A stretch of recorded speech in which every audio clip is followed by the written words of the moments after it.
Perfect. So I will swap over. I'm not sure if Laura or whoever's going first, if you'd like to share your screen. Why don't you go first? Yeah, great. Okay, I can do that. All right, thanks for having me today. I'm going to go just quickly through some slides I've got about basically why stormwater is regulated in the Blackstone River watershed. And not everything is regulated for stormwater, and we're going to get through some just like Clean Water Act background, stormwater regulation background, and then specifically some Massachusetts stuff. Okay, so Clean Water Act passed in 1972. The biggest part of that Clean Water Act was the National Pollution Discharge Elimination Systems Program that Part 402 of the Clean Water Act envisioned and put into statute. So this required that all point sources of pollution into waters of the United States be regulated and meet certain water quality standards. This was a massive undertaking back in the 70s and 80s, where we're super focused on wastewater treatment plants, upgrading those wastewater treatment plants, and industries.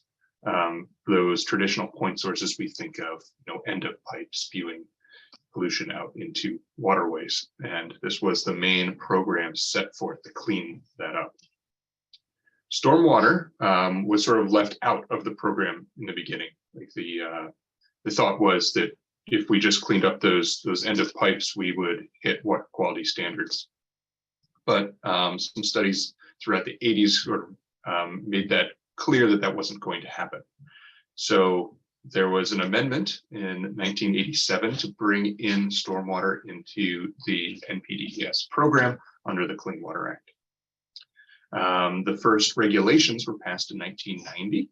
They focused specifically on in industrial and construction, certain industries and large construction sites over 5 acres, and very large cities. So our phase, this is where you see phase 1 written anywhere. It's talking about the municipal program usually for very large MS4. So we're talking about those communities that have over 100,000 people.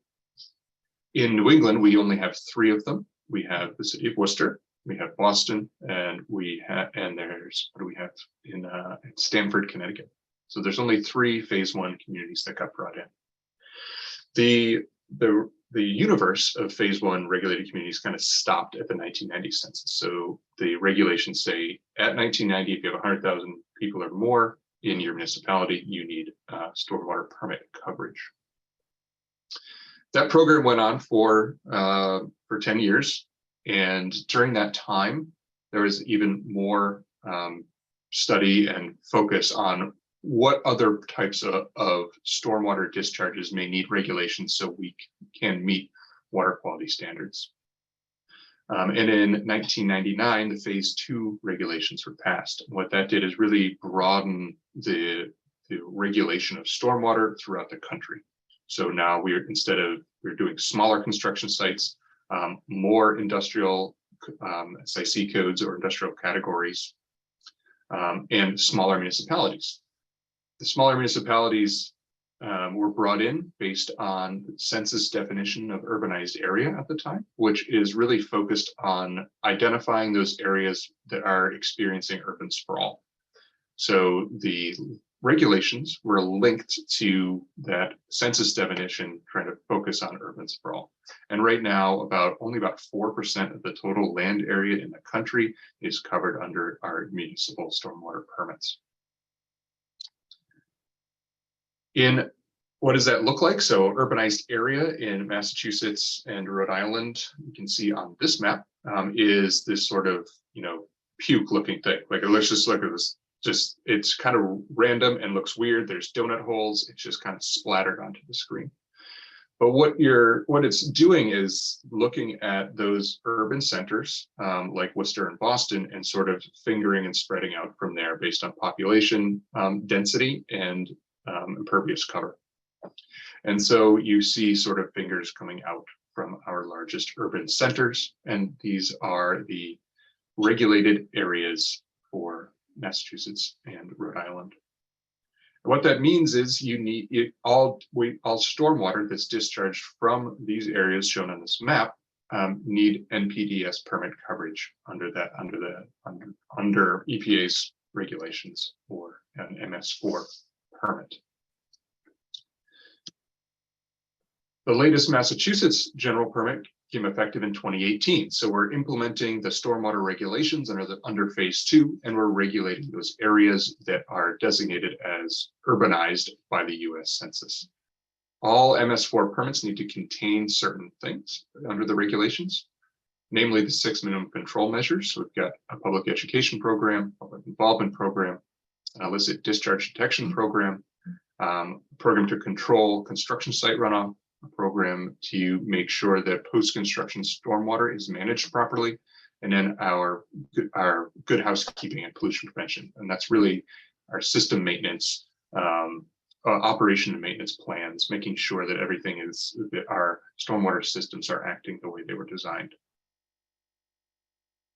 As well as the 6 minimum control measures, the regulations require water quality-based requirements. And so these in the MS4 permit for Massachusetts are specifically focused on those impaired waters with or without a TMDL that are impaired for constituents found in stormwater. So we have phosphorus, nitrogen, metals, bacteria, pathogens, chlorides, oil and grease, PAHs.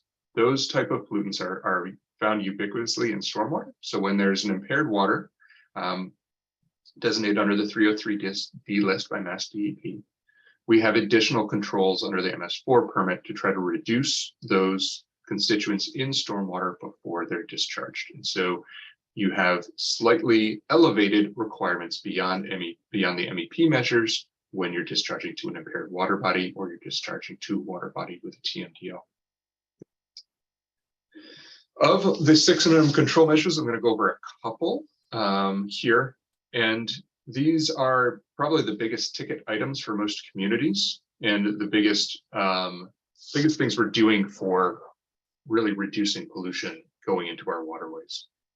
The IDDE program, our illicit discharge detection elimination program, is a 10-year program beginning in 2018 with the MS4 permit effective date. It is a very large program, mainly focused on, really where illicit discharges are entering our system. When we're talking about illicit discharges, we're talking about, cross connections from sanitary sewer. We're talking about homes that are laterals are directly hooked up to MS4 systems, but we're also talking about illegal dumping and like chronic illegal dumping that happens in our stormwater systems. And this is a very big program. It includes a lot of mapping. It includes, a lot of dry weather screening and sampling for sewage sources, additional catchment investigations where we're popping manholes, looking for these cross connections or tied in laterals or other sorts of pollution. We're also during that time looking for failed pipes, cracked pipes, collapsed pipes, fixing those. And so this is a very big program lasting over about 10 years. It's probably one of our biggest ticket items that we're doing at the time. Here's the sort of layout of it. We're at year 5 of implementation of this program. So we've got our dry weather screening has been completed. Our wet weather screening is ongoing where it's required. We've got written catchment investigation procedures in place. And we're just basically hopefully everybody now is working through their catchment investigation work, trying to finish up all of those catchment investigations, making sure we're removing all of our illicit connections by year 10. So that's 2028 for finishing up this program. Our next big thing that we're focused on in this permit is actually construction site stormwater control and making sure that the communities are implementing their programs so they're actively inspecting and making sure that construction sites within their communities are doing sediment and erosion controls properly, and making sure that they're not discharging excess sediment into their stormwater system, into the MS4 system, and then out to our receiving waters. construction sites can add a ton of sediment to our receiving waters, and making sure they have proper erosion and sediment controls on site is critical. And part of that is good inspection procedures and following through with those inspections on every construction site that is using the MS4 system as a conveyance of stormwater. And the last one I'm going to touch on is our post-construction stormwater management. This was a large undertaking that required each MS4 that's covered under the Massachusetts permit to redo their post-construction ordinance or bylaw by 2022. So everybody should have already done this. But this is one of the areas in the permit where going forward, we're going to remove the most amount of stormwater pollution through redevelopment, right?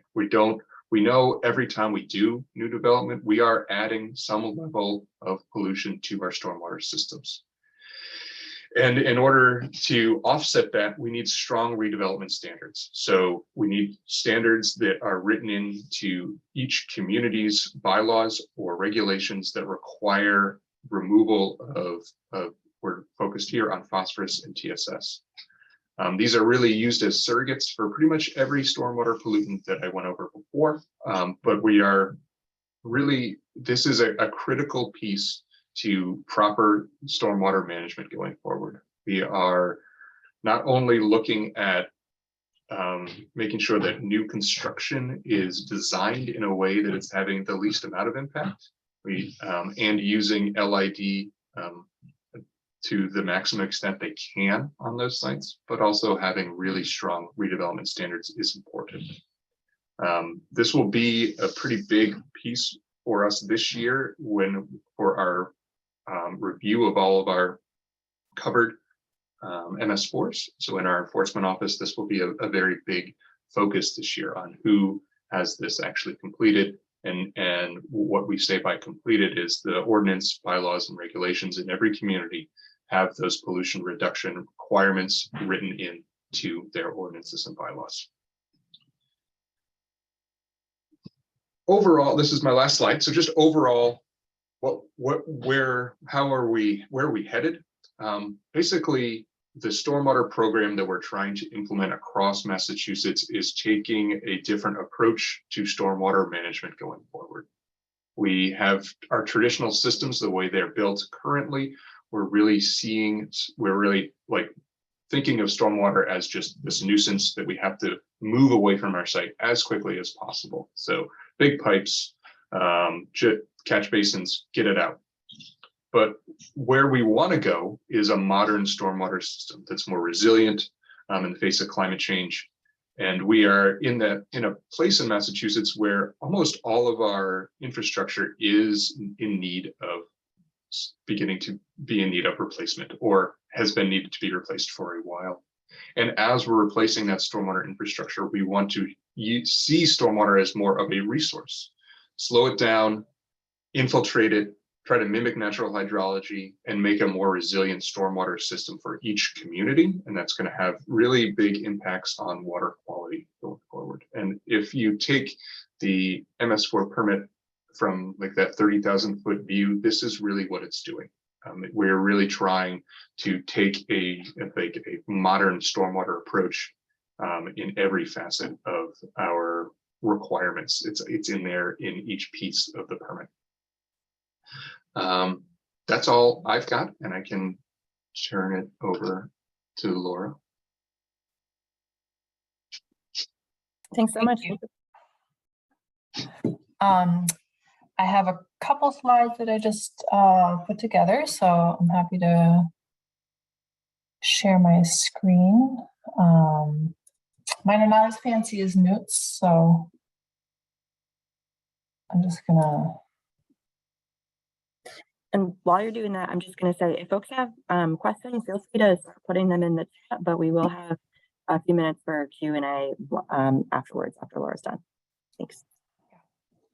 So I just wanted to give an overview. Newt really did a great job of giving the overview on the MS4, so I don't have to do that. So I just wanted to, what I wanted to really talk about was a secondary layer that we have in Massachusetts, which is the Wetlands Protection Act, that I'm sure many of you are familiar with. And that really overlays in some cases with the MS4. And so here's a very rudimentary comparison of the two.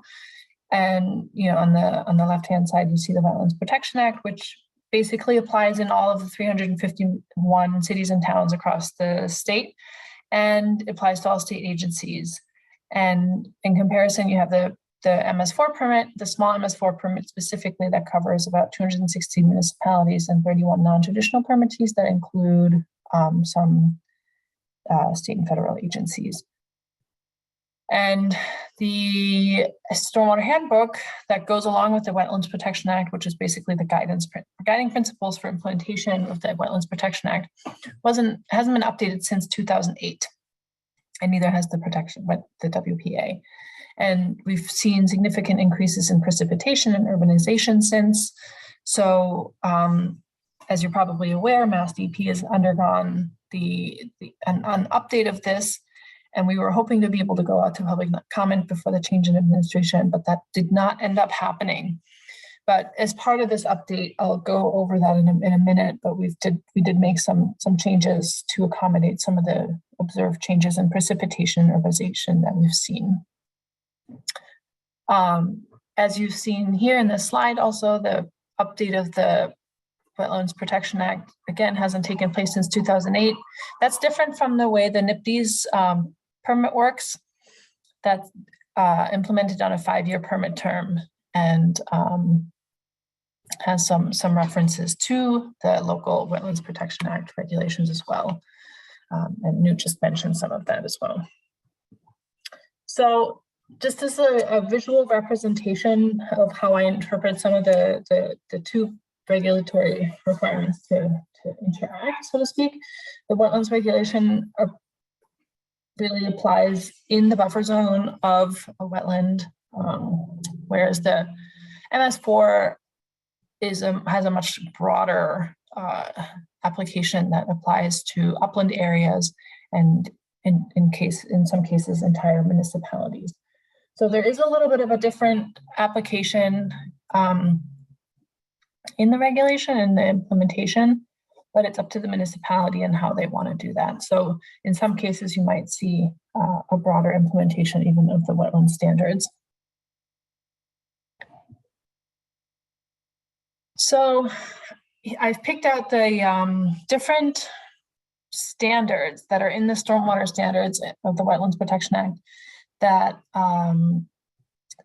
in some cases reference MS4, not all, or are comparable to MS4 or have similar implementation requirements.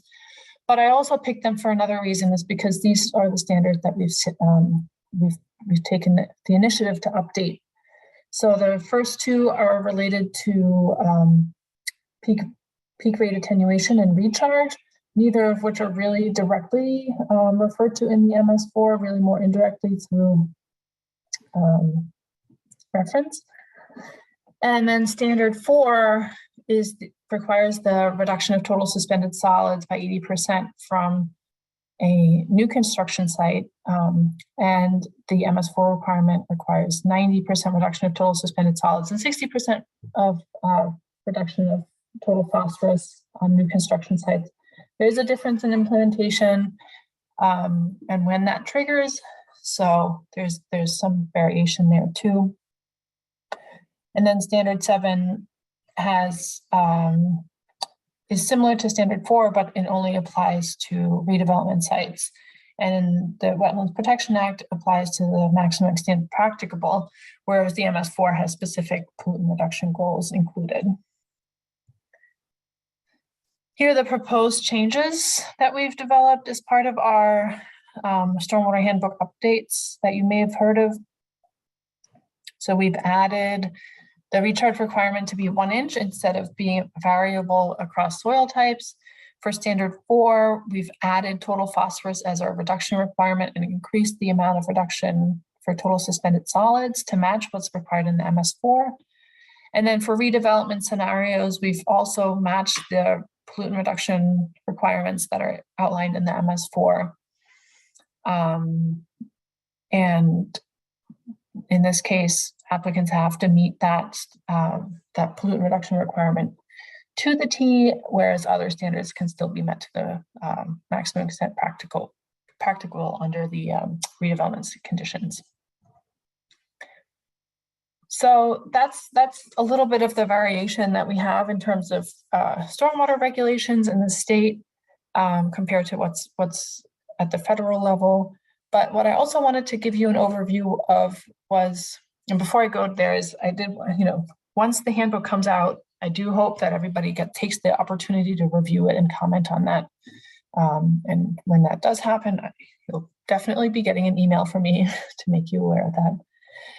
But what I also wanted to point out as part of this presentation was that Mass DEP offers MS4 municipal assistance grants that are basically $300,000 of capital funds that are given annually to municipalities to meet MS4 requirements.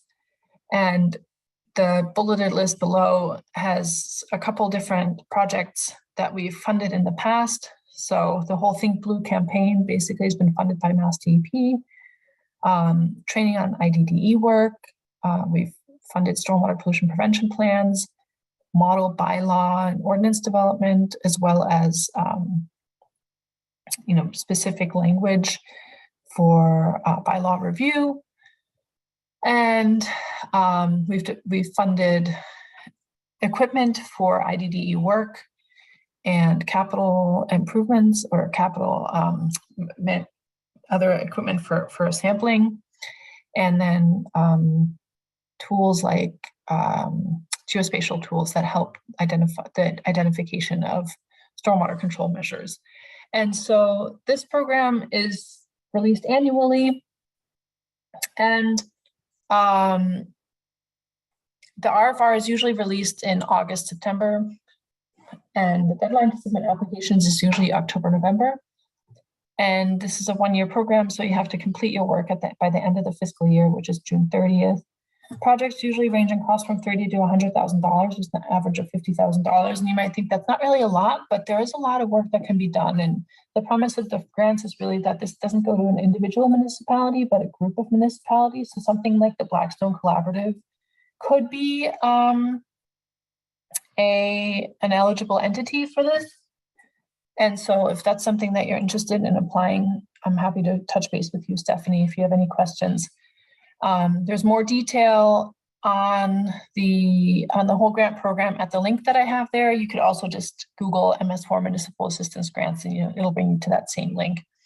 But the RFR from this past year or from this year is posted there. And we're actually in the contracting phase with projects right now. The benefit of all these projects is that always the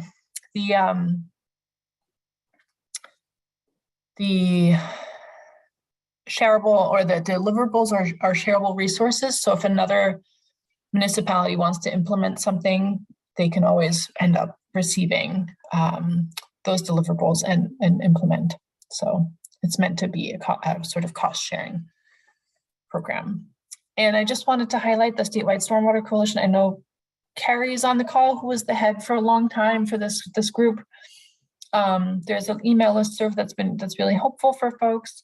They have quarterly meetings to disseminate information, hold training sessions, and provide regulatory updates. And then there's a big public education campaign. And I should have updated the slide because it says the Ducky video was actually translated to Spanish last year as part of the grant program, which is really exciting.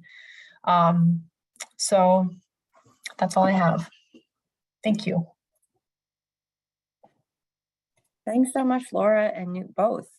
I know a couple people mentioned that they have questions. Morgan, do you want to go first and then we can go over to Paul? Go ahead, Morgan.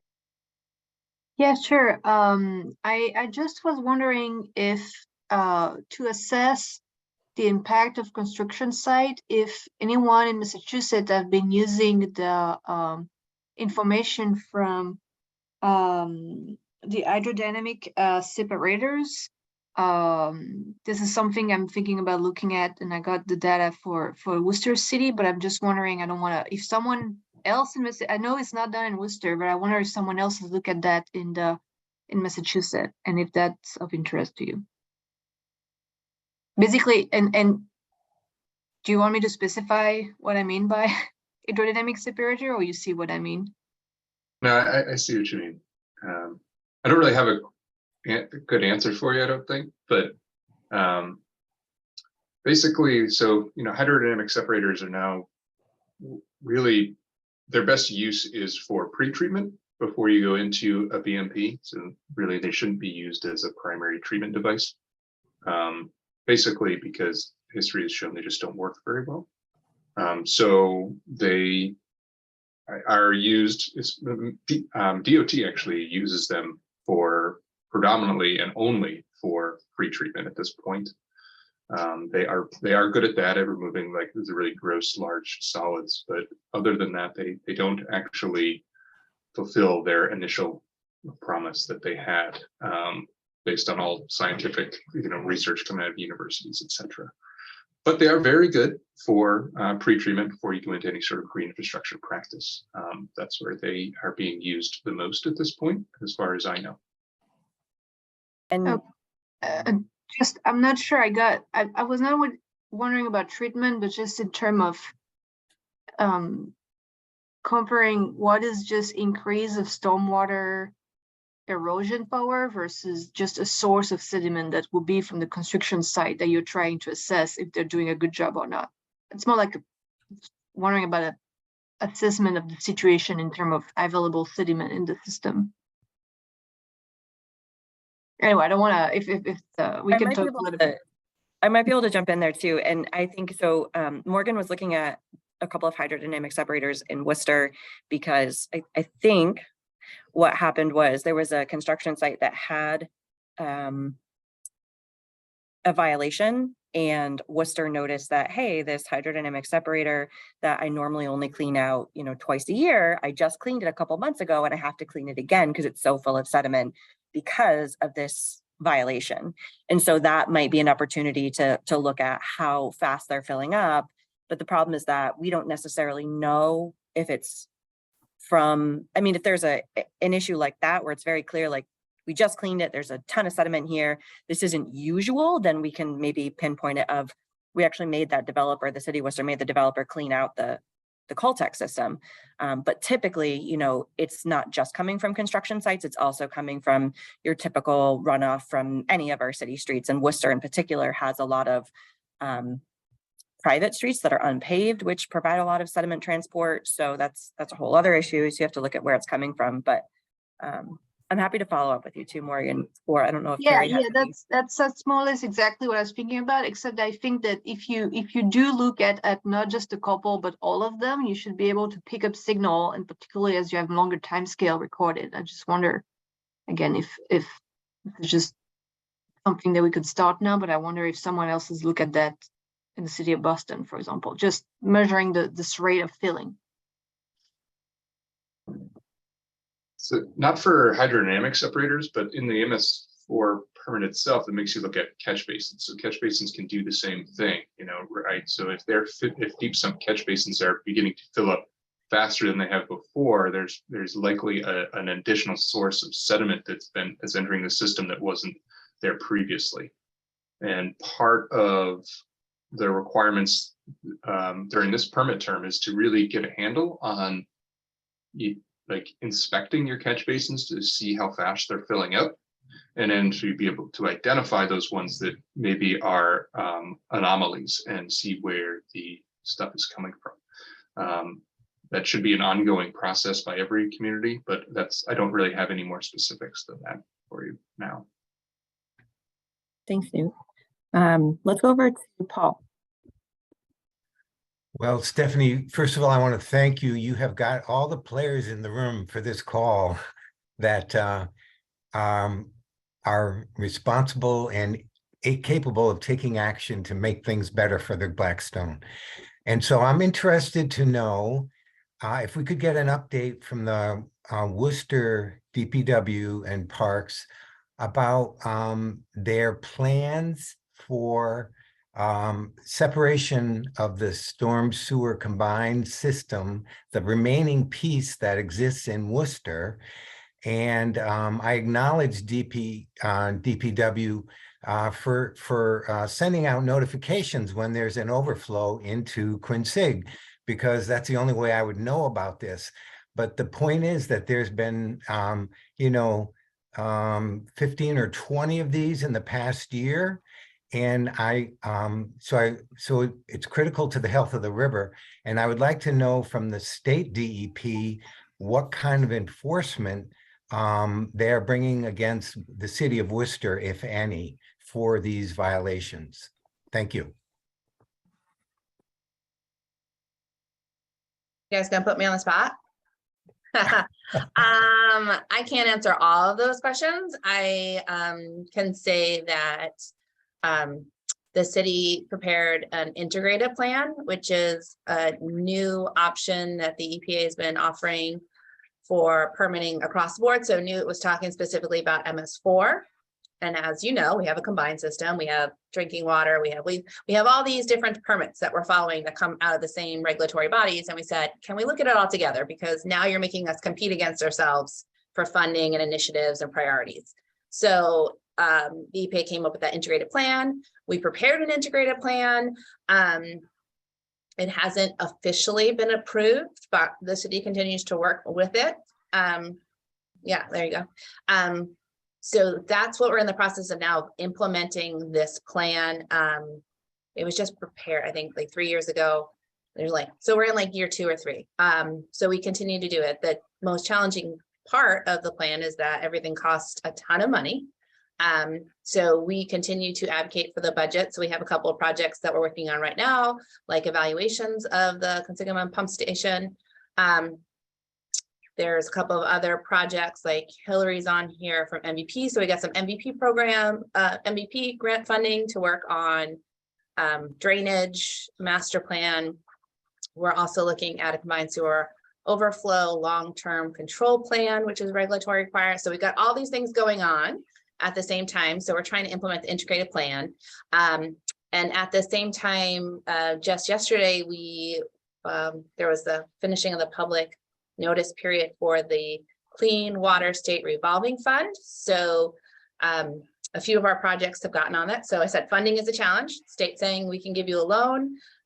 So we've applied for a couple of projects there. 2 of our projects made the list. We think that funding will become available.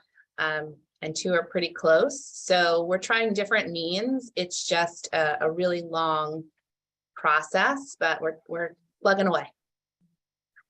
Thank you, Carrie. I didn't mean to put you on the spot, but it just seems like between IRA funds and infrastructure funds and the DEP funds and so on, that this is the golden moment to be in action, because this windfall will not be around again.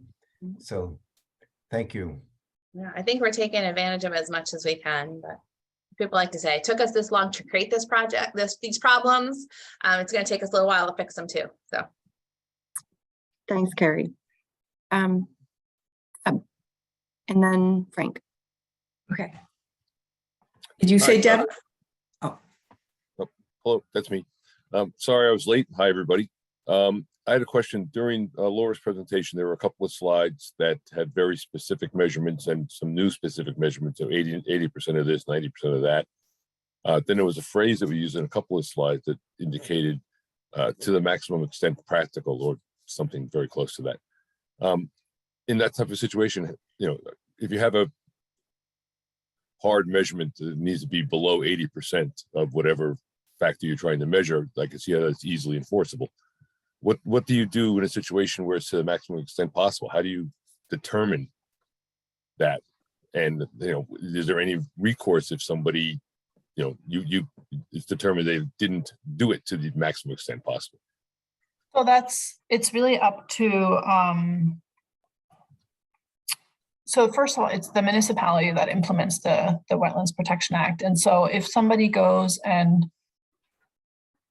files a notice of intent under the, for work being done in a buffer zone, they have to prepare a report, they have to develop all these kinds of proposals, and it's all reviewed by the Conservation Commission. So if something that is where you're not able to meet something to the full extent the 80%, 90%, whatever it may be, they have to demonstrate why. And so at that point, it's then up to the Conservation Commission to say, okay, yes, that's acceptable, it's not acceptable. And there's, could be just space constraints, it could be soil constraints, it could be a variety of issues that could lead to something being implemented to the maximum extent practicable. Okay, I understand. So it's a factor, the responsibility of the local conservation commission to do that as part of the permitting process. But then somebody goes ahead, gets the permit, completes the construction, they don't meet it. Right, if it's one of the items that's to the extent possible, is that something that is penalized? Is that something that can be enforced? That's part of the regulation. So you're allowed to meet it to the maximum extent practical. That's intentionally the case, because the understanding is that in some cases it's difficult to meet a standard to the full degree. Okay.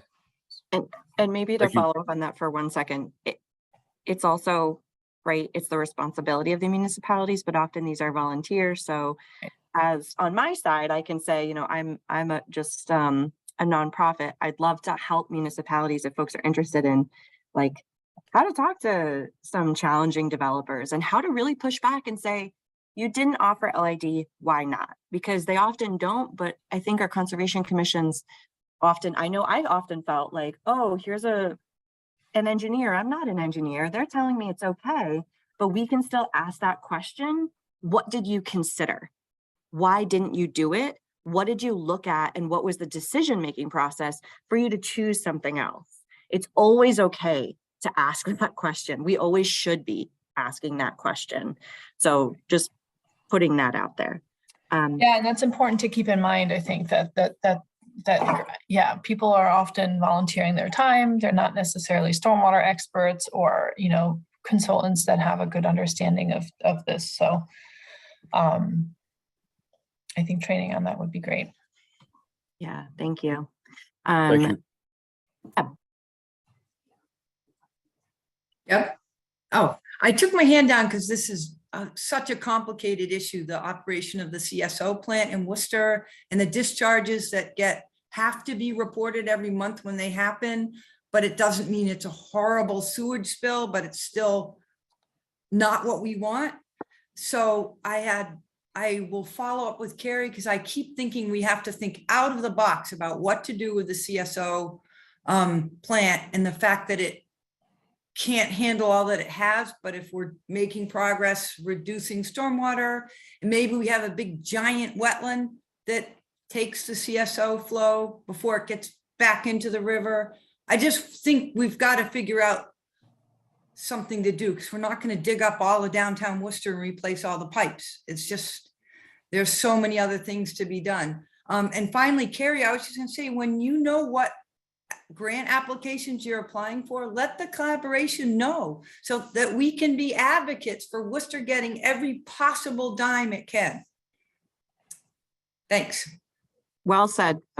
And I know Ian's out for a bit, but I'd love to get a few folks together. I've never gotten a total commitment on this, but the CSO tour was really successful. And I would love to have a presentation by you guys specifically on how CSO works. And in the future, I'd actually love to work with you to create like a CSO 101 video, because I think people are really confused about Worcester's CSO in particular, because it's not like the other CSOs in the state, because we have that overflow facility. So yeah, that would be awesome. We've talked a lot, or I've talked a lot, I should say. We're technical folks. I always talk engineering, and I have a hard time communicating these really overly complicated topics into stuff that other folks can understand. And even Laura knows, working through the Think Blue Massachusetts thing, that's where I really appreciate it. You really need somebody to translate all this stuff, and so a video or something else would be helpful, but definitely need help with that because we don't have the resources here to translate it all in a way that people can get it. yeah, thank you. Nick, you got your question answered? Nope, I don't think yet. And this is getting into some of the policy, but it would just be helpful if there's an update from either DEP or EPA on anticipated timing for the handbook edits and or new or reissued permit. I know you guys probably get this question every meeting, but just checking the box if you guys have any additional info would be great to hear. Thanks. Yeah, I don't think we have a time frame right now for the handbook. The change in administration makes it difficult to continue to move things along just because they have to get briefed on everything. So we're going through the process again. So I don't really have anything to give in terms of time frame or, or anything like that, unfortunately. Okay, thanks. Even that update is just helpful to know. Thank you. And for the MS4 permit, I threw it in the chat too, but we're planning a release of the next draft of the MS4 permit this summer. If you know anything about EPA timeframes, we usually go from some year to some season, then we'll go down to a month when we get there. But when we go to a season, we're actually working on it. So we are actually working on it and looking for summer 2023 for a new draft of the MS4 permit, and there'll be a public comment period, so everybody will have the chance to comment on it. We'll also be doing some information sessions and webinars to talk about the differences between the last one and the new one. So that'll all be happening this summer. Thanks. Great. Thanks, everybody. I'm not sure if Newt and Laura are able to stick around or not, but that's okay if not. Feel free to, if you have other questions that you think about later, put them in the chat and I will make sure that they get to these guys. I have their email addresses here. If you want to put them in the chat, feel free as well. Sorry, I could not find a picture of you online, Newt. You are an elusive man. So I zoomed in on a presentation. I delete them all. Well, this isn't a good one, so no one will use it, I'm sure. But thank you so much for coming today and giving us those updates. I should say, for folks that are not aware, we provided this update based on your feedback. So we asked a couple meetings ago what people wanted to hear about, and this was a topic of interest. So if there are other topics that you're really curious about, I know CSO is one of them. I am trying. If there are other topics you're interested in, let me know, and I will try and get the speakers together to present on those. So round of applause for Newt and Laura. Thank you, thank you. And we will move on. Thanks for having us. All right. Yeah. So moving on to the agenda, we have our subgroup updates for the resolutions. Worcester got postponed again. Unfortunately, the Technology Environment Committee this didn't meet when it was going to, but I have a question for you all. So this was really helpful, the resolutions, I think, for the first year, and going out and meeting with communities and saying, hey, can you pass something? We'll do a presentation at your city council meeting or board of selectmen meeting, and ask you to support the needs assessment report, ask you to support the collaborative. I'm not sure how much we want to spend time, really spend time on this going forward. So my question is, should we retire the resolution? Should I keep going and try and get a higher percentage of our communities to do this? We've gotten like 10 out of our 39, 25-ish being like core communities. So we have a little bit less than half participation, but is this something that you want me to keep working on? That it's important that we get this for all of our communities, or no? So I'll give you a second to keep going on this.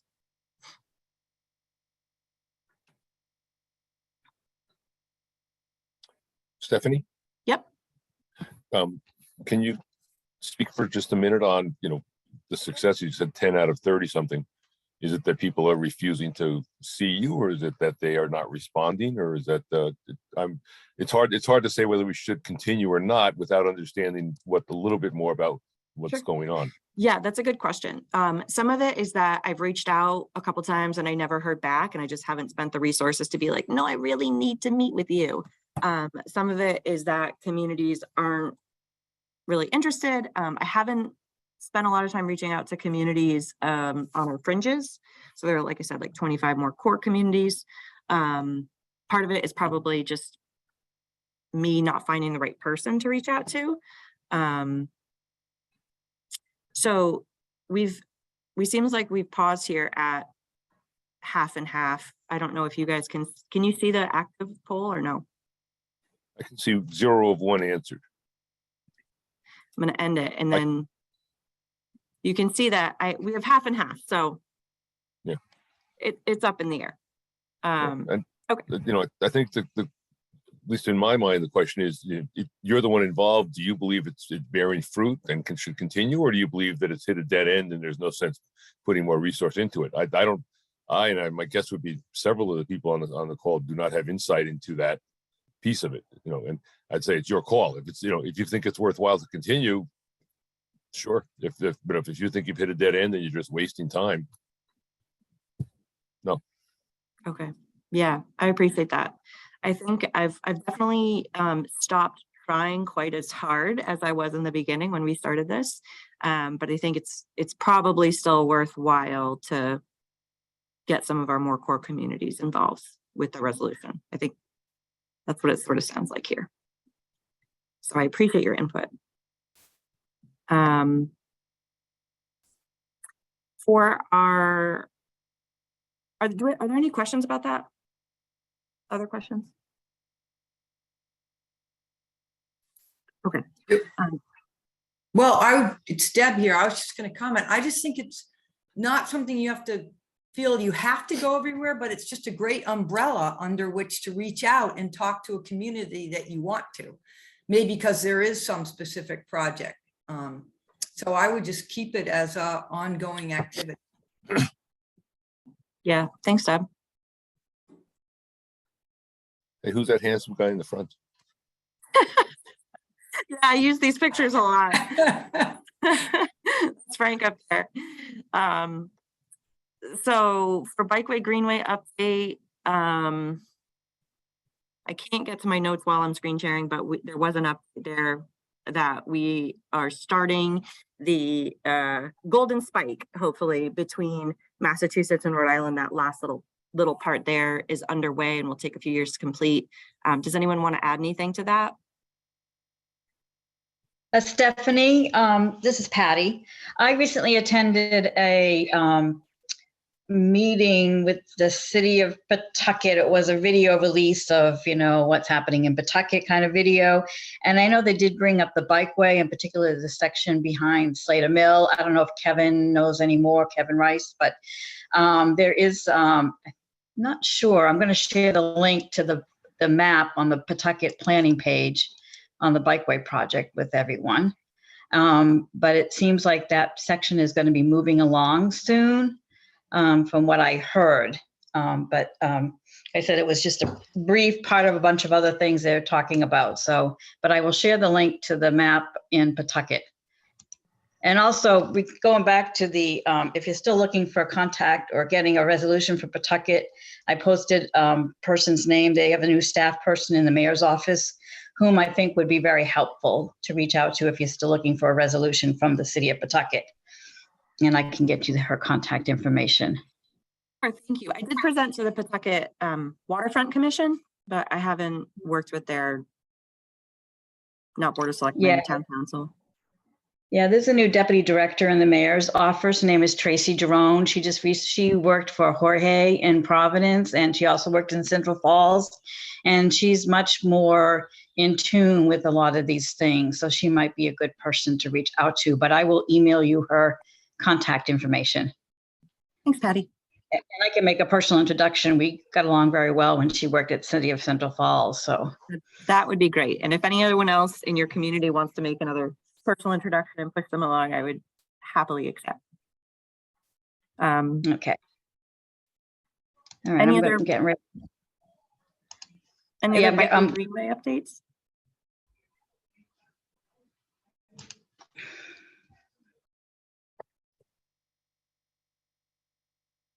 Okay. Oops. Sorry. Scrolled through really quickly there somehow. All right. For water quality, I wanted to maybe put Peter on the spot for a second and talk about two things. One is that, and I know we don't have Heather on the call today unless she joined when I wasn't looking. So BRC put together a review of the 303D list, which is the impaired waterways list that DEP put out. And and compared it to their water quality monitoring sites. And basically the memo, this is the map of all of these. Their memo says that based on what they're seeing at their water quality monitoring sites, for the specific things that they monitor, their assessment matches what DEP is showing in the 303D list. Peter, do you want to add anything onto that? Again, it's *6 to unmute on the phone. Well, did I unmute myself? Yep, you got it. Okay, thank you. You have that memo, and please, you're welcome to share that. I would only, and kudos to many people. First of all, for Heather, for stepping up and getting our program up and running. But it's based on a lot of good work. We were fortunate to get a couple grants from DEP for bacteria testing, but we also developed our database, and a guy named Dan, who is high tech, and he's great. So then, along with that, Mariel from the estuary program volunteered her services, thanks, I guess, to Mike Jarrell. And so she's making a clickable map to access our data. So the database is so powerful that it can kind of generate its own report card, if you will. And it can churn out graphs. And it can make our data available to anybody who clicks on the button that says they'll cite it. So it's been a long-held dream by Donna Williams and others to have a clickable map. The real challenge is there's a lot of other data about the river. How, and I know different estuaries do it, but there's a lot of data. So that's a topic for the academics, I guess, or EPA, how one shares data easily. So we're having a water quality summit, again, for the first time in 2 years. It'll be April 1st at the Worcester Visitor Center, hopefully. We have made those arrangements. So Donna Williams, you can add on to anything, or do you have more questions? That all sounds good, Peter. Yeah, Heather, it's fabulous that she compared our data to the 303D list, and it's all comparable. So I guess that's good to know. It's good to know. I don't know if the results are great. I don't know if we're showing any improvement, is my point. But then also the clickable map. Yes, we saw a review of it yesterday, and it's going to be fabulous. We've been wanting to do this for a long time. So thanks to all the folks who are making it happen. Yeah, that's great. And I just have the overview that Mariel had included in her memo the other day about what it will theoretically look like here. And I was really sad I didn't get to join yesterday. I was at another meeting, but I'm really looking forward to seeing the presentation. And thanks, Peter, for recording it. And sorry I had to harass you so many times. I just really wanted to be able to see it. But I would love to hear more about this, and if it's possible to maybe do a presentation next month, so we're coming up to share more about this. The real challenge for us is to get our website. We're going to go with a new website, and then this can just click into it. So yeah, maybe you can help us with that. So that'll, with Heather on board, I think we can make it happen.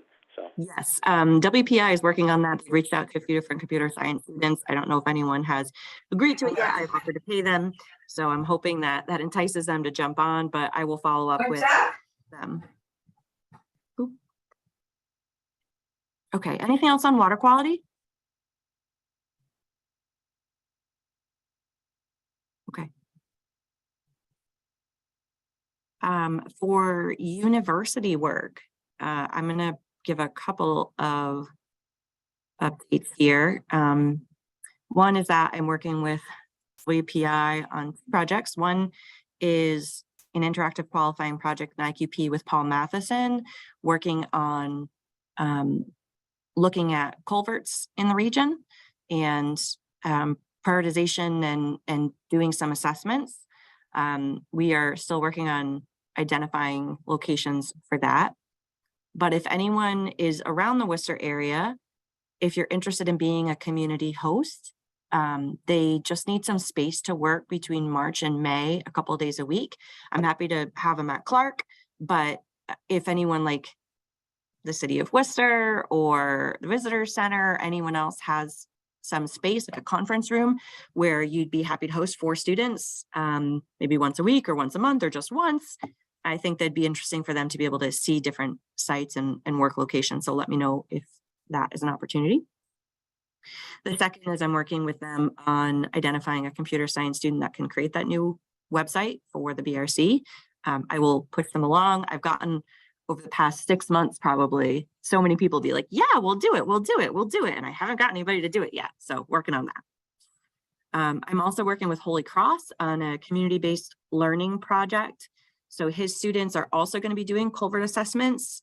And I think I'm going to run a training specifically for them because he has 25 students in the class.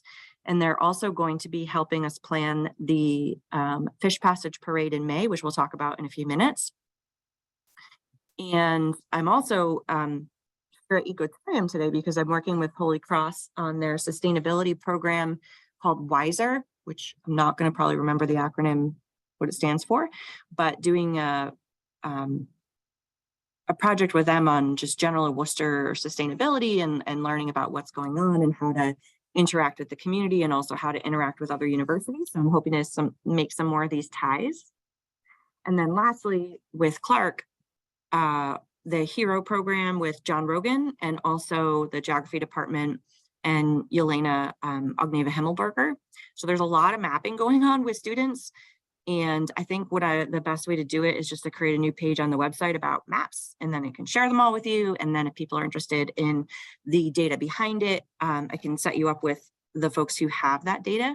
I don't have the GIS data. But unfortunately, I was supposed to have Claudia Bushta presenting today, but she was sick and unable to attend. So I'm just going to go over her results real quick, and then I will give it open to you guys to provide any other updates. So this is from Kaylee McLaren, who's been working with the collaborative for a while on maps. And these are 3 of the many maps that she's been working on.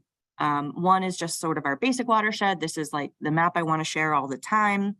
It shows the basic hydrology of the river as well as the cold water fisheries. And the town boundaries. The second breaks it up into sub-watershed regions. She has another map that shows these sub-watershed regions and lists the towns and the rivers like they are here, but also lists the name of the sub-watershed. It gets pretty messy because there are so many, but if you guys think that that's something that's important and we should be listing the names of the sub-watersheds, if that's helpful, we can do that. Or if you think we should take off the town names or river names and just show the sub-watershed names, we can do that. And then the last one here is the same as the first, the basic hydrology, and also include what the protected space is throughout the watershed. So questions, comments on these before I move on to the second set of maps?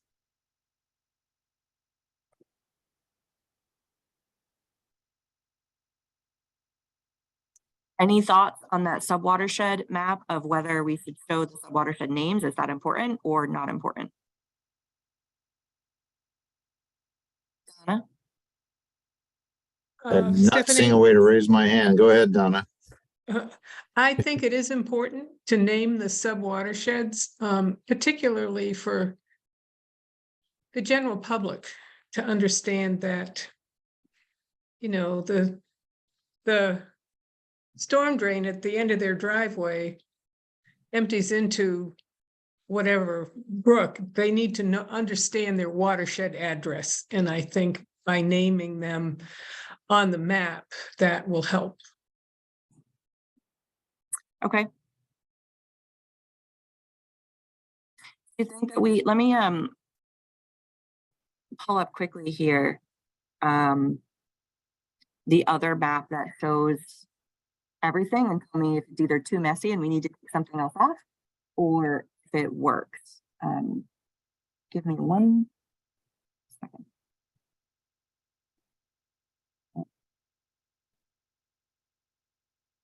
And then, Eric, I think it was talking a minute ago. Do you want to ask your question while I'm pulling this up?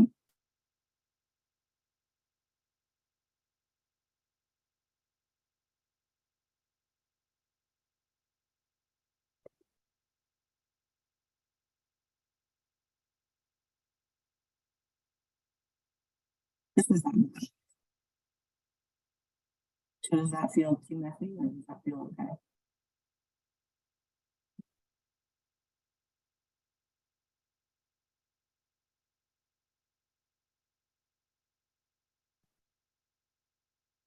I can also ask her to put like lines and names if that's better than just trying to put it on top. That looks good with the names on the river body. Anyone else? So I have this map. We can just use this map too. Love it. Yeah, okay. Anna, you good?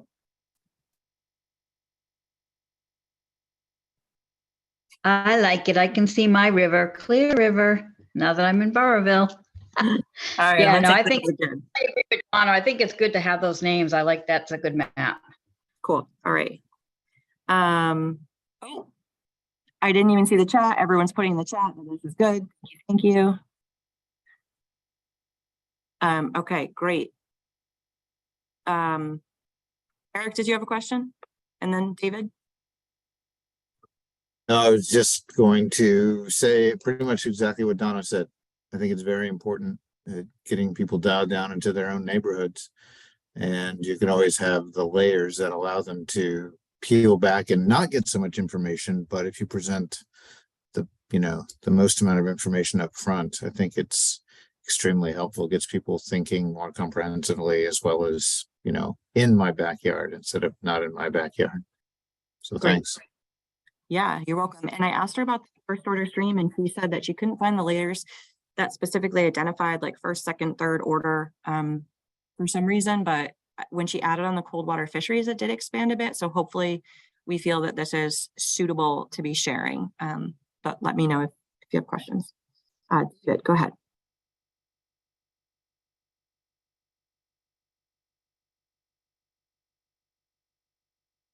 We have you muted right now, David, if you're trying to talk.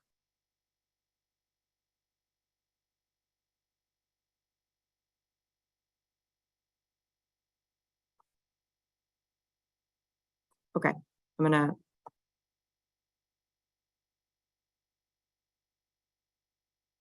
move on here. David, feel free to jump in if you have a question. Does anyone else have other questions, comments about these maps? I know we're running a little behind on timing here. We haven't met in 2 months. There's a lot to say. Okay. The next set of maps, this is from Claudia Busta, who is going to be presenting today. So what she did was she put in these different layers of the hydrology, land use land cover. She's going to be modifying this one, this land use land cover one. The fuck is? Oh, David, we have your audio now. Did you want to jump in? We can hear you.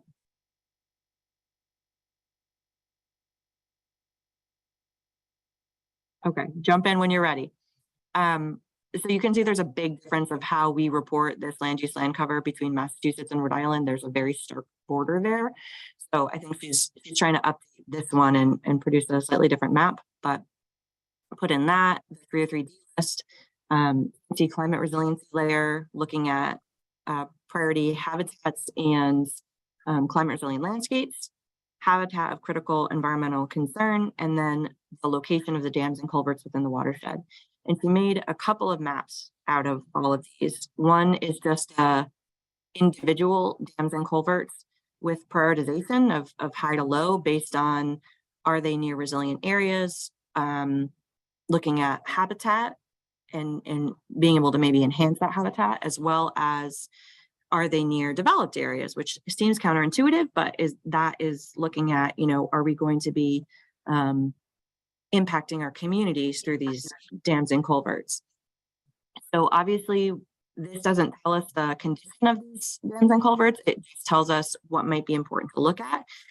And then she sort of summarize that into a hotspot analysis. So this is where theoretically we should be working on these specific issues. And I've asked her to update these maps again, looking at the actual pinpoints of like top locations and seeing where they are. And then we're going to be using some of this data to inform the research that we're doing with the culvert analysis with our students so that they can zoom in and look at some of these actual culverts on the ground. We also know that Uxbridge has done a culvert analysis, but we want to be able to get that data into our regional layer. And we also know that Northbridge is really interested in culvert analysis, and that's where we're going to be hosting some of our trainings coming up. So any questions or comments on these guys?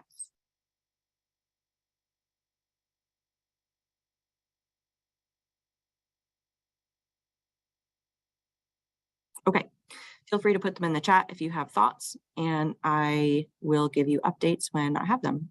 Oh, Rebecca. Yeah, Stephanie, where do we get some literature on how these methods were developed? The data was used in the process. Yeah, I can send it. She was going to go through more of the like how she did it, but I don't have her presentation, so I will ask her for it and I can share it with you, and I can also share her final report with you if you'd like. That'd be great. Thank you. Yeah, anyone else who's interested, just let me know. Do you mean for the culvert one, Rebecca? Yeah, and how that prioritization was done. What are the parameters that were considered? You know, we certainly would want them to be similar to what we're doing at Biomap and the thermal refugia work that we've done out of Mass Wildlife. So there's a very complementary work that has been done already, and just curious to see how they match up. Yes, I know Biomap was one of the inputs on this too. Yeah. From the new Biomap? New Biomap, yeah. Awesome. Yeah. Okay, do you have any other questions or comments? Okay, I will make a note, Eric and Rebecca, to send that back data from Claudia. I can do that. Great. I want to make a plug for Worcester. So Worcester's Now Next has another survey out. Please, if you live, work, play, care about the city of Worcester, fill this out. It's in the notes in the agenda for today. I will put it in the notes and agenda or notes for following up today. This is a link. I'll give you this as well. And I also wanted to make a couple of plugs. One is that the latest Massachusetts climate assessment, which is sort of like a precursor to the hazard mitigation climate adaptation plan, is out, and they have created reports for each of the regions as well. So there's one specifically for the central region and the eastern inland region. The Blackstone's broken up into a couple of these, but we're mostly central. So if you're interested, this is also a link, check it out. And this is the sort of overview report for central. So the things that were highlighted are reduction in food safety and security, loss of urban tree cover and damage to electric transmission utility distribution infrastructure. I know Deb mentioned urban tree cover being so important at the beginning of this meeting in Worcester, so definitely that's something that we provided comments on and that we focused on here.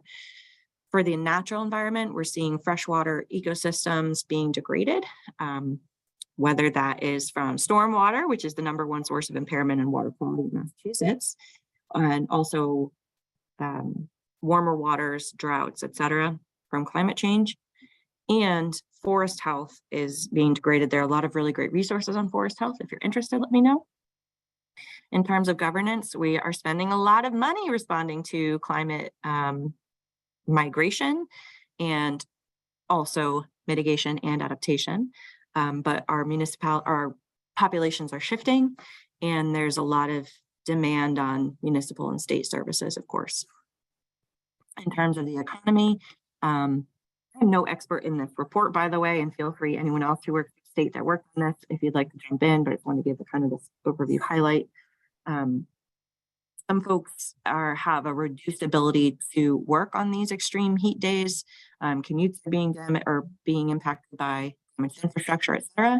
And then there's a decrease in agricultural productivity with climate change. Is there any questions, thoughts, comments from folks that wanted to add in on this report?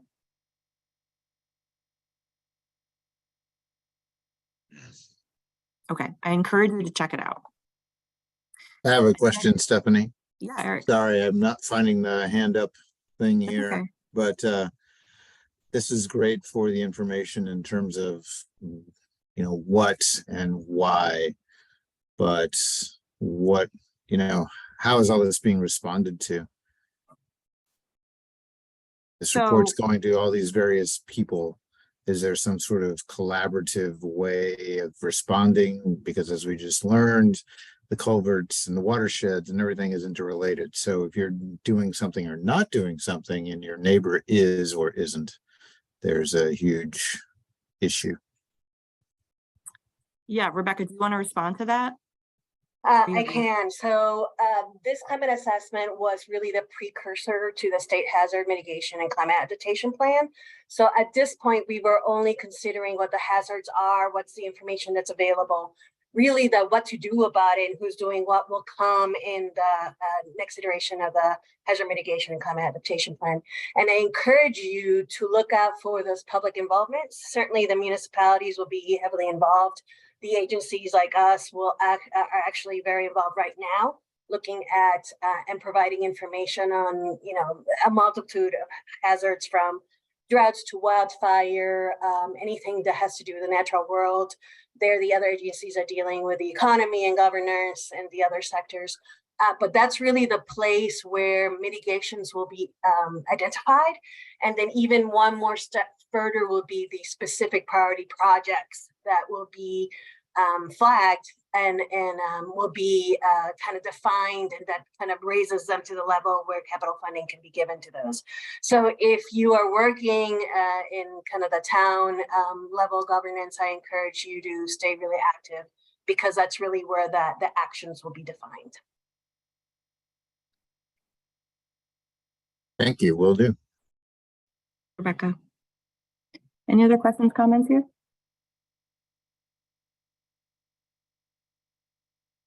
Okay. I'm going to make a plug for everybody. Please save the date, put it on your calendar. Sunday, May 21st. We are doing a Fish Passage Community Parade in Pawtucket. Eric, we are looking to go starting and stopping. We can talk about more specifics right around where you are. So we can chat a bit more about this, but we're looking at potentially like a 1 mile loop. We are flexible in the exact locations. We need to still get the police detail and permitting all set up. But if you haven't colored one of these fish yet, it's a lot of fun. The picture in the middle, I had a couple friends over for pizza the other day, and I was like, well, while you're here, you're each going to color a fish. So everyone get your fish. I know we have a whole bunch of them at Friends of the Blackstone over in Lincoln, and I can get you some if you're interested. Just let me know. And we're going to have everybody have these on sticks. We Emily and I jokingly call this project Fish Sticks. And we're going, if the fish can't get over all of these dams themselves, we are going to march them over some of these dams. And we really want to be able to highlight the importance of these migratory fish, not only for their ecological benefits, but also the cultural impacts, both historically and currently, on our Indigenous communities. Eric and I and John and several others last night were in Woonsocket. Think about my towns. We're in Woonsocket at the Boys and Girls Club, and the Narragansett and a couple of the Cherokee tribes were there being represented, talking about their own culture and doing some tribal dances and drumming. So we're hoping that this will include the Narragansett, as well as the Cherokee and Nipmuc, Hassan-Bisco Band, and potentially others.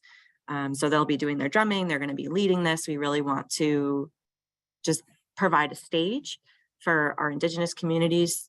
We don't really want to take over so much, but we want to be super supportive. And if you have other community groups that you think would want to be involved, we would love to get them there. We're looking at maybe trying to find some funding for floats. If you work with a school or your department or your culture institution is interested, please let me know, let Emily know, let Eric John Marsland know we're working on this right now. There, the chat is going up. All right, let's see. Oh, I'm sorry. I stopped sharing. It's my fault. I paused it at one point. There you go. Now you can see it. These beautiful fish.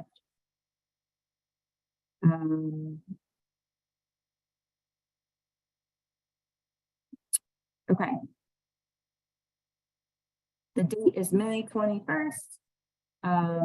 Sorry you weren't seeing the fish live the whole time I was talking, but now you can see them. Okay. Thank you, everybody, for all your notes. I'm sorry I was not seeing them. Apologies, I paused it at one point. Some comments? Everyone's very excited about Sunday, May 21st. Save the date. Yes. Yay. Yeah.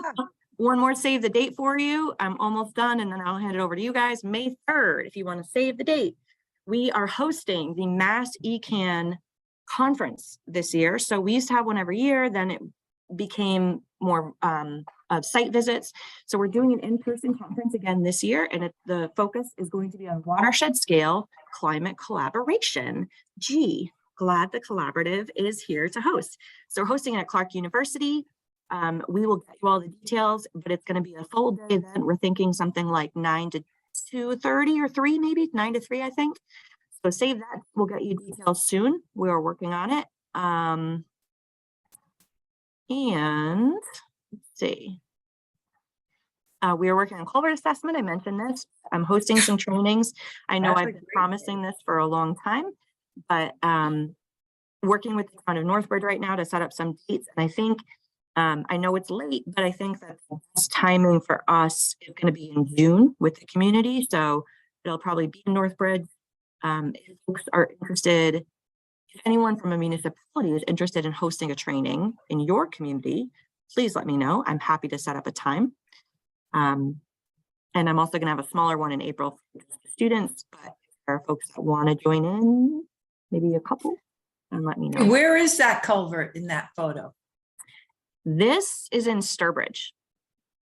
Cool. And that is Scott Jackson on of one of 3 culverts or 3 pipes that we're going through here that are, the middle one was massively mangled and rusted that had been hit by a bad storm. So pretty cool process to go get trained in culvert assessment. Get out in the field. All right. Other updates. Now it's up to you. I will hand it over and I will finally stop talking. Anyone who has an update on what's working on, feel free to raise your hand, unmute yourself, or put it in the chat.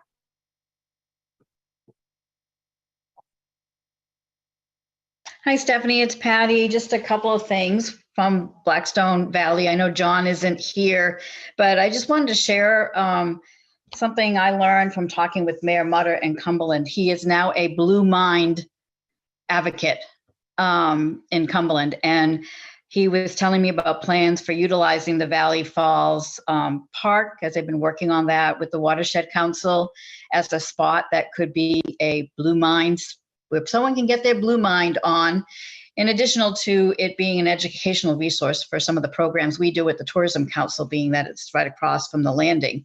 But I think that's great that he's now utilizing the Blue Mind book to kind of help with some of his, he mentioned it in an article in the Valley Breeze. So I think that's cool that John has been recruiting like-minded folks from, so I just wanted to share that. But also Monday, January 23rd, I am not sure if this is a big deal for Watershed, but it is kind of for Blackstone Valley.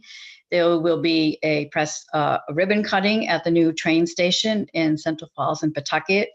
There was a recent cleanup done by the city of Pawtucket and Central Falls on MLK Day around the neighborhood, and we're working on a page on our website, things to do if you're taking the train, the commuter rail from Boston or Providence into this area.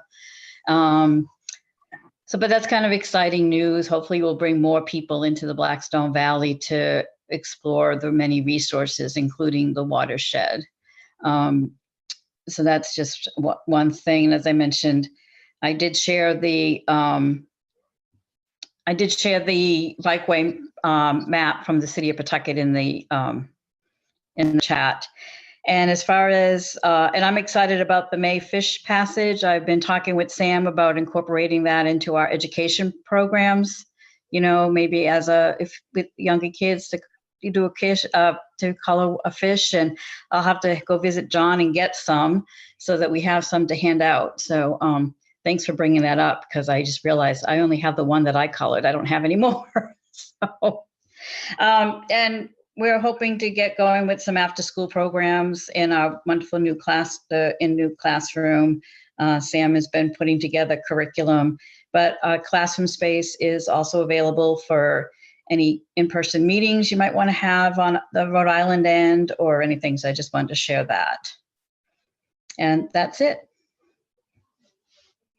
Awesome. Thank you, Patty. Go ahead. Oh, I just a couple other things from, I know you haven't been at the Rhode Island Rivers Council meeting, so I just wanted to share a couple of things that came out from that might be of interest to folks. Darcy Young, who's the new Watershed Resource Coordinator for Narragansett Bay Estuary Program, stated that there will be a grant funding for watershed outreach and education programs, and it will be announced through, if you're not on the list for Rhode Island Rivers Council, I can forward that once something is sent out around to our group. And they also have interns that can work with organizations within the watersheds. So you might want to, if anybody's interested, I can send you Darcy's contact information over at the Narragansett Bay Estuary Program if you want to reach out to her. Also, DEM Water Resources also mentioned that there may be funds available for watershed organizations. And again, as more information becomes available, it will be sent out through the DEM, Rhode Island Department of Environmental Management Water Resources listserv. They're going to be circulating how to sign up for that listserv, so I will forward that to you, Stephanie, to send out to the masses if anybody's interested in getting on that listserv. So anyway, those were, I thought, kind of important, interesting things from the Rivers Council meeting. Yeah, thanks, Patty. Deb Carey, do you want to? Well, Donna answered it, but then I have a follow-up question. The visitor center is now open in Worcester, which is fabulous. But Donna, can you tell us a little bit more, like what are the hours and who's working there and who's going to be using the office space? Hold on. Deb, these are all very good questions. I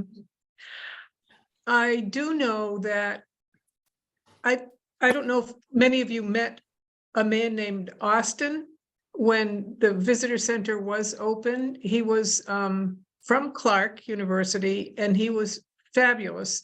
He has been hired as a full-time by DCR as a full-time staff person to staff the desk and the visitor center. So that is great news.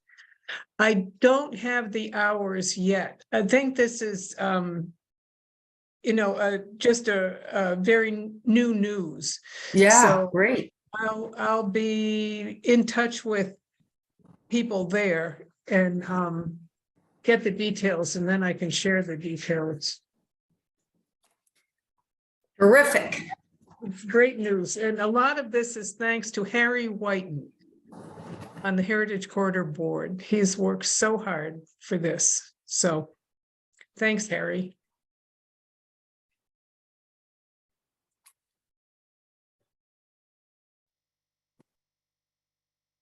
Did you have a question as well, or you just want to follow up on that? Me? No, that's what it was. Okay, perfect. Yeah. All right. Thanks. Yes, thank you so much. I'm very excited to hear that. It's definitely news to me too. Pat, go ahead, and then we'll go to Judy. Yeah, so I just wanted to talk a little bit more about our tree planting grant, because I'm looking for places to put trees, basically, more or less. But the grant that we received will allow us to plant 2,000 trees over the next 3 years in Central Falls, Cumberland, Lincoln, and Woonsocket.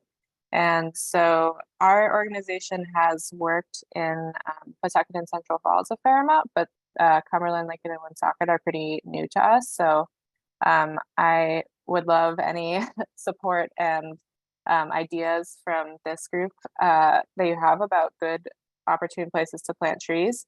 I think one of our kind of organizational goals is, promoting tree equity. So we're really going to focus on the denser, kind of lower income, more urbanized portions of all these towns. We use the this mapping tool called the Tree Equity Score Analyzer. I don't know if you guys have talked about that in this group, by American Forests, usually as sort of a guide to help us determine where our kind of priority planting areas are.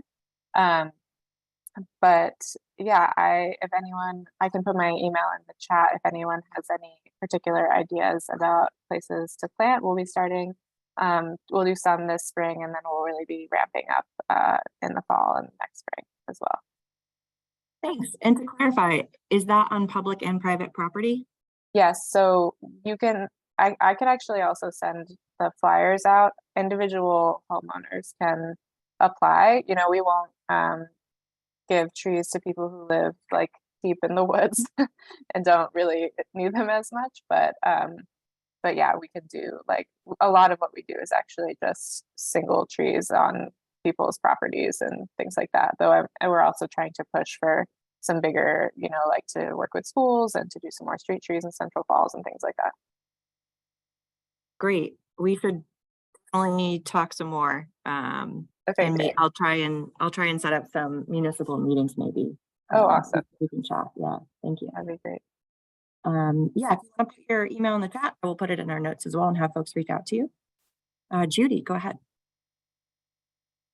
Hi, yeah, I wanted to, oh, my screen is there, I am. I wanted to just share a couple of upcoming events that we have in the MPS program.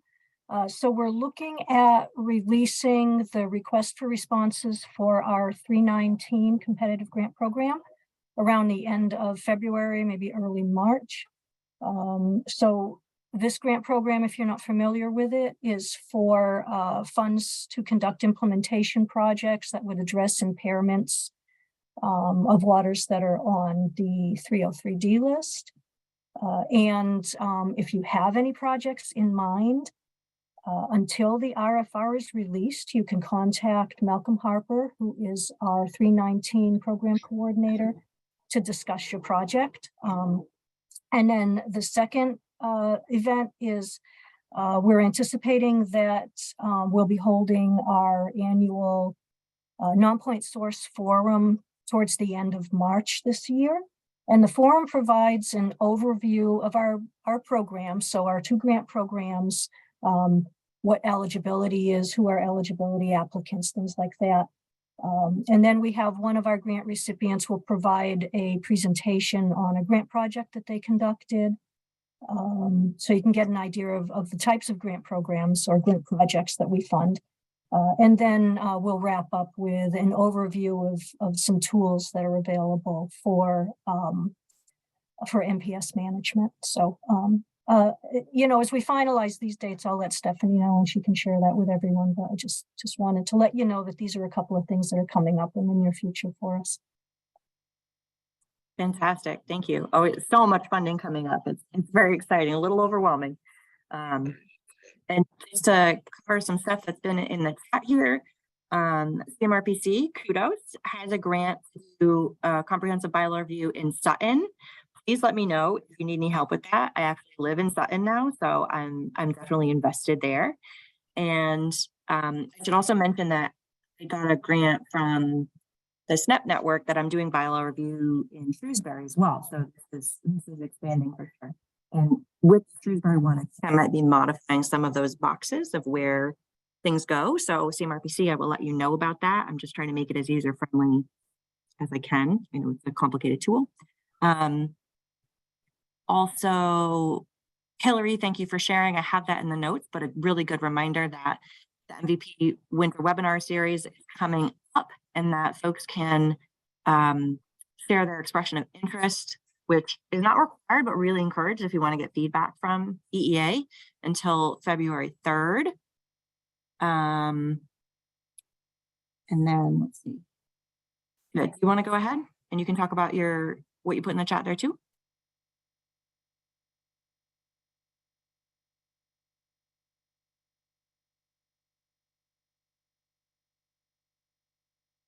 It looks like you're unmuted if you. You talking to me? Yeah. Oh, sorry. I'm sitting here just speechless. You're good. Okay. So I'll give a brief update about what's happening in Uxbridge.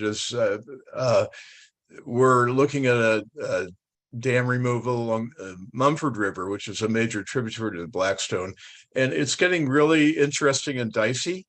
Doing a lot of community outreach now into the senior population, presented to the Historic Commission yesterday. And really it's a fantastic process, and really, really interesting because there's one way it's getting to know the community better. All the way from the history. There are people that are attached to this dam for historical reasons. There are arguments about how well it held up in 1955 and nothing can move it and all that. And there's also assessment of the danger. So we're learning that from community outreach. And the technical work is going ahead with the help of Julie and Fuss and O'Neill, and that's yet to come in. And we're dealing with the issue of sediment buildup, industrial pollution for the past really 2 centuries, which is held up behind this dam. So it's a complex process, and we're just sort of touching the surface of the whole problem this year. And this is part of a 1-year MVP grant, by the way. And I've been talking to Hillary a little bit about possible ideas for the future. And one which I'd like to float to people and get feedback on is the creation of some sort of a paradigm or for dam removal. Part of this project we're involved in also involves a small dam on town-owned property, which is going forward without a hitch.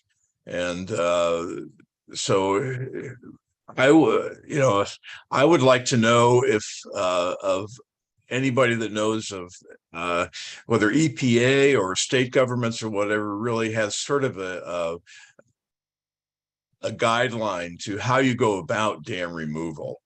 And you can just get in touch with me. I'll put my email in the chat, and just sort of collecting data on that.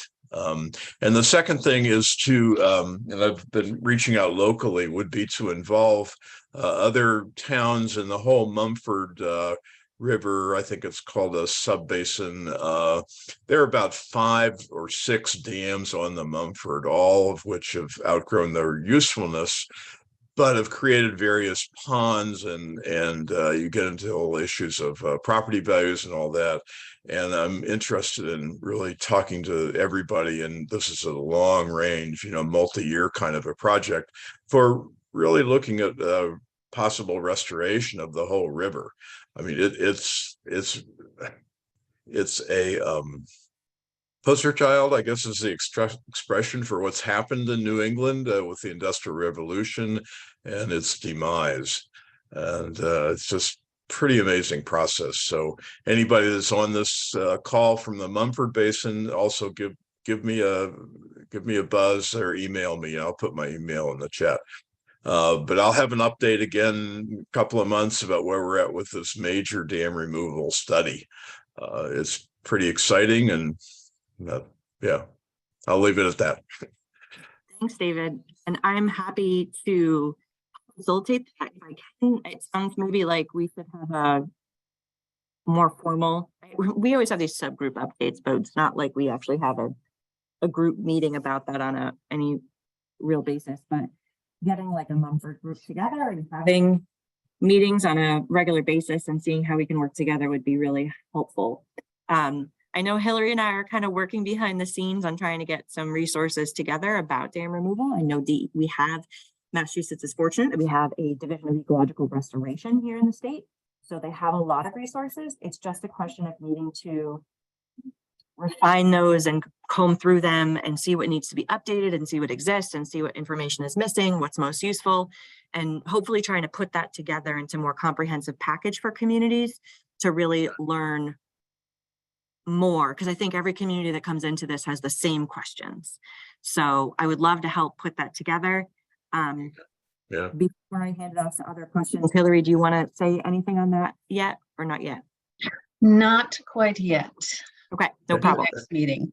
It is a topic of interest for sure. Yeah. Absolutely. Okay. Yeah. Yes. Okay. All Yeah. right. Thank you, everybody. And thanks for the comment, Judy. Yeah. I'll get in touch with Laura Wildman. Yeah. Great. I'll hand it to Sarah and then Rebecca. Thanks, Stephanie. I just want to share that Mass Audubon's Broad Brook Sanctuary will be hosting a Youth Climate Summit next Saturday, January 28th. I know Stephanie and Paul, y'all led workshops in the 2020 summit. So many thanks to y'all for that.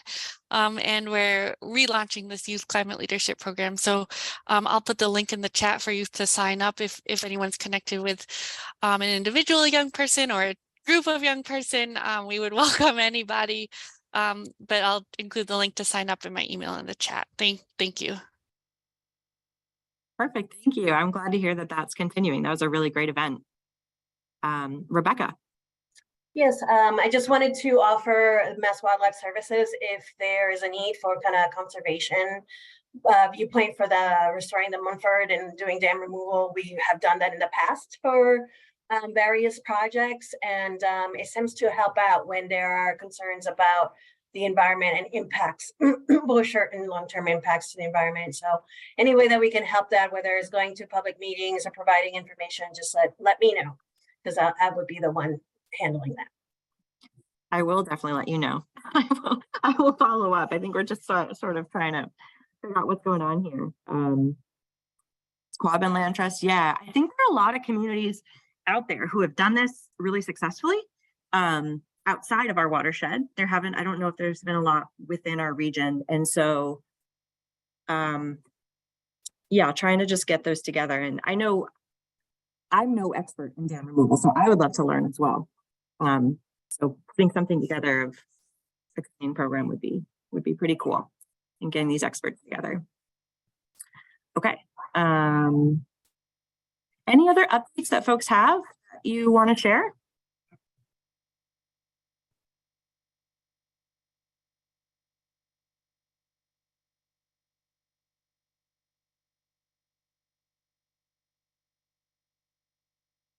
No? Okay. We have about 10 minutes left. I just want to remind everybody to check out the agenda. There are a ton more resources that I did not highlight. I just picked a few because I feel like I talked at you so much this meeting. But there are lots of events coming up. There are other legislative updates. We have a new governor in Massachusetts who has created a new cabinet level position around climate change and climate resilience. That's pretty exciting. There are a ton of events and there are a ton of grants open. So as always, if anyone is applying for a grant, please let me know, and I'm happy to provide a letter of support for those projects that help implement the needs assessment report and enhance climate resilience and water quality throughout the region. And yeah, let me know how I can be supportive and follow up. We've got a lot going on, a lot of save the dates coming up for May. And I think that's about it. So I know we went back and forth on meeting times, if we were going to do every other month or every month. I think we're going to stick with every month for right now. There might be a couple times where we need to skip one, particularly May might need to get skipped because I am out of state for a few days for a training right before a meeting, and I'm not sure I'll be able to put it together in time. But for now, we will have our next meeting February 17th. I appreciate everybody coming today. Thanks so much for all the info you shared, and I will get the notes out to you soon. Have a great rest of your afternoon and have a good weekend, everybody. Thank you. Thanks, Stephanie. Thank you. Thank Bye, you. guys. Thanks so much, Very Stephanie. inspiring. Thanks, Thank you. Stephanie. Stephanie, thank you very much. Thank you. Thanks, everybody. Glad to hear the visitor center's open. I know. I'm going to go today. Here, All everybody. right. Bye, all.